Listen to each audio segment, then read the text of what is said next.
If you're a leader, have you ever stopped to think about the real impact you're having on your team? Well, today we're going to break down a really powerful framework with 5 key constructs that can help you not just assess your impact, but build a truly thriving team environment. So here's what we're going to cover. First, we'll talk about a super common leadership problem. Then, we'll get into the human foundation of it all. After that, we'll look at the experience shapers and the energy drivers, which are really the core of this whole thing. And we'll wrap it all up with what you can do next. Sound good? Let's get into it. All right, first up, the leadership impact problem. And this is all about seeing past the numbers on a spreadsheet, because there's so much more to the story. So let me just ask you this straight up. When was the last time you really, honestly checked the health of your own leadership? I'm not talking about your team's quarterly numbers. I'm talking about your actual impact on the human beings you lead every day. Look, it's totally normal. We all get laser focused on the stuff that's tied directly to the bottom line. Sales targets, project deadlines, all those metrics. But what we sometimes miss are these other less obvious things, like morale and culture, that actually have a massive, massive effect on that bottom line in the long run. And here's where it gets a little tricky. You see, those really authoritative, kind of bullying leaders, they can actually squeeze out some pretty high performance in the short term. On the surface, it might even look like it's working. But, and this is the big but, after a while, that performance completely drops off a cliff. People start to burn out and leave, which costs a fortune. Employee churn goes through the roof, and that positive, creative environment you need to innovate, it just disappears. So, to avoid driving right off that cliff, we need to understand what's really going on underneath the surface. This brings us to the human foundation and the primal drivers that are at work in every single team. Deep down, at our most basic level, we all rely on one core, raw emotion to navigate the world: fear. And this is true for everyone, no matter your culture. The presence of fear, or the absence of it, is what helps us decide whether to move toward something or run away from it. It's pure survival instinct. So, how do we overcome that primal fear in the workplace? Well, it comes down to 2 incredibly powerful tools: trust and empathy. Trust gives us a feeling of security, and empathy lets us connect and actually understand where someone else is coming from. If you're a leader, these 2 are your absolute must-have tools.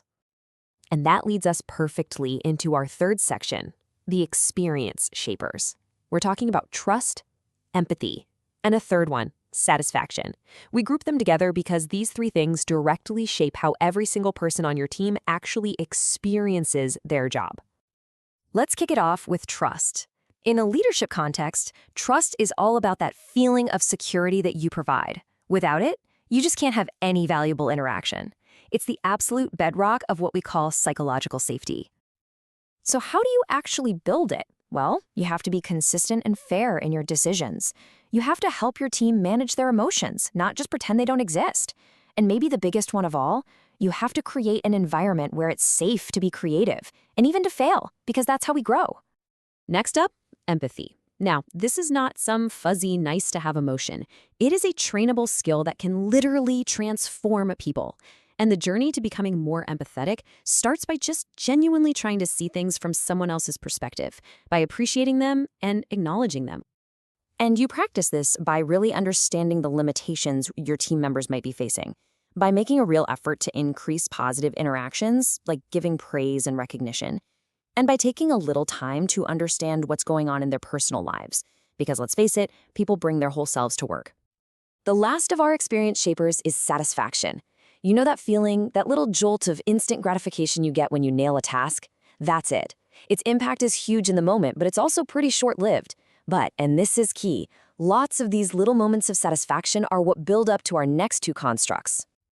You can help create these moments with initiatives that promote work-life balance, by encouraging a healthier lifestyle with things like gym memberships, or by designing incentives that really speak to what motivates each individual person on your team. Okay, so we've shaped the experience. Now it's time to fuel the engine. That brings us to section 4, the energy drivers, loyalty and commitment. Now, listen up, because this is a really critical distinction. Loyalty is that long-term allegiance a person feels towards you or the company. Commitment is the energy they put into that relationship. And get this, it's totally possible to be loyal without being committed, or committed without being loyal. A truly great leader knows how to inspire both. Loyalty is a massive competitive advantage, but it's not about blind faith. Real loyalty depends on the team having a super clear, definite purpose. It's what answers that fundamental question for everybody: why are we even doing this? And you can build it. You've got to understand what drives each person. Is it money, recognition, making an impact? You have to constantly clarify that purpose. And you have to give people clear development plans so they can actually see a future for themselves with you. And finally, we have commitment. And let's be really clear here. This has nothing to do with working longer hours. It's about working with integrity and effectiveness. But here's the secret sauce. It requires the leader to be committed to their people, not just to the company's goals. You can enhance commitment by knowing what tasks your people are actually best at and enjoy doing, by spotting the early signs of low morale and doing something about it, and by publicly celebrating awesome examples of commitment whenever you see them. Okay, we've covered all 5 constructs, from the human foundation right up to the energy drivers. So now we're at the most important part, your next move, because this is all about actually applying it. So as you look back at trust, empathy, satisfaction, loyalty, and commitment, remember this: you can't fix everything all at once. The real power here is in focused action. So the big question for you is this: which one of these constructs will you choose to focus on first to improve the health of your leadership? The choice is yours.